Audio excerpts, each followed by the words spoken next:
Hi guys, Sanskrit TGT classes by Aarti में आपका स्वागत है। आज हम आपके लिए भारवी का जीवन परिचय, प्रशस्तियाँ, उनकी रचनाएं, है ना, उनकी उपाधियाँ, वंश परंपरा इत्यादि लेकर के आए हैं, जो KVS, TGT, PGT, net JRF इत्यादि में बहुत ही अच्छे नंबर आपको दिला सकती है। चलिए हम देखते हैं भारवी के जीवन परिचय। इनके पिता का नाम श्रीधर नारायण स्वामी अवंती कथा सुंदरी के अनुसार कहा जाता है। और उसके बाद देखिए माता इनकी है सुशीला। कौन है इनकी माता का नाम है सुशीला। इनकी पत्नी का नाम है रसिकवती या रसिका। रसिकवती या रसिका, पेपर में रसिकवती या रसिका दोनों आ जाते हैं, इसलिए मैंने दोनों लिख दिया है। ये एक ही इनकी पत्नी है, उनका नाम है ये। फिर पुत्र मनोरथ है। इनके पुत्र का क्या नाम है? मनोरथ है। और भारवी का मूल नाम दामोदर है। इनका जो गोत्र है वो कौशिक गोत्र है, कुशिक गोत्र के हैं ये। और जन्म स्थान के बारे में इनको पता चलता है, ये दक्षिण भारत के नासिक प्रदेश के अचलपुर के निवासी थे। इनका समय 6वीं शताब्दी का उत्तरार्ध और 7वीं शताब्दी का पूर्वार्ध माना जाता है।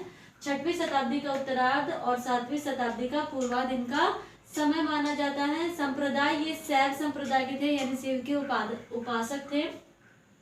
आश्रयदाता विष्णुवर्धन के भाई यानी अनुज जो उनके थे, उनको माना जाता है पुलकेशियन द्वितीय के अनुज भाई, यानी विष्णुवर्धन पुलकेशियन द्वितीय के अनुज भाई इनके आश्रयदाता थे।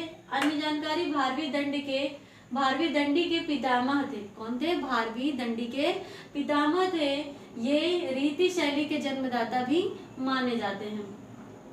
वंश परंपरा से आपको प्रश्न आता है पेपर में, इसलिए देखिए क्रम से मैंने वंश परंपरा लगाई है और क्रम से ही पेपर में दिया जाता है कि क्रम से इसे लगाइए।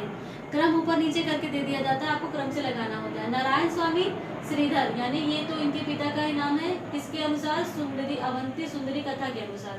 फिर भारवी के कौन थे? ये पिता थे। फिर दूसरा क्रम भारवी दंडी के पितामह।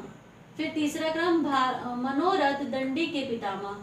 फिर चौथा वीर गौरी, दंडी के पिता का नाम वीर और माता का नाम गौरी। दंडी गौरी दंडी के माता पिता। फिर पांचवा दंडी भारवी के प्रपौत्र थे। कौन थे? दंडी भारवी के प्रपौत्र थे। शैली देख लीजिए, इनकी शैली पांडित्य प्रधान अलंकृत शैली थी। इनकी जो रीति थी वो इनकी रीति पांचाली थी। पांचाली रीति के थे। गुण इनका ओज गुण युक्त था। अलंकार इन्होंने 3 शब्द अलंकार, 60 अर्थालंकार और 7 चित्राक्षर माने। 3 शब्द अलंकार, 7 अर्थालंकार और 7 चित्राक्षर माने। ये 60 आपका अर्थालंकार है, ठीक है। फिर इनकी वाणी को प्रकृति मधुरा भी कहा जाता है। क्या कहा जाता है? प्रकृति मधुरा भी कहा जाता है। इनकी रचना एकमात्र रचना है जो 18 सर्गों में है, किरातार्जुनीयम। इसके प्रत्येक सर्ग के अंत में लक्ष्मी शब्द आया है, इसलिए इन्हें लक्ष्मीयांत महाकाव्य भी कहा जाता है, किरातार्जुनीयम को। इनके जो श्लोक है वो 1040 माने जाते हैं, लेकिन कुछ आलोचक 1030 भी श्लोक मानते हैं। उसके बाद क्या है? इनकी जो उपाधियां, उपाधियों से प्रश्न भी आता है। इन्हें अर्थ गौरव कहा जाता है। मल्लीनाथ द्वारा इन्हें घंटा पद कहा जाता है, सतिका घंटा पद कहा जाता है, घटिका शतक भी कहा जाता है। और इनको नारिकेल फल के स्वभाव वाला भी कहा जाता है। जैसे नारियल का फल ऊपर से सख्त और अंदर से कोमल होता है, वैसे ही स्वभाव के भारवी जी थे। इन्हें आठपत्र सोने का छाता भी कहा जाता है। इन्हें NC चटर्जी ने ट्रावनकोर का निवासी सिद्ध किया है। फिर दक्षिण के ऐहोल शिलालेख में भारवी के बारे में उल्लेख मिलता है, यानी कि उनका नाम आपको ऐहोल शिलालेख में मिलता है।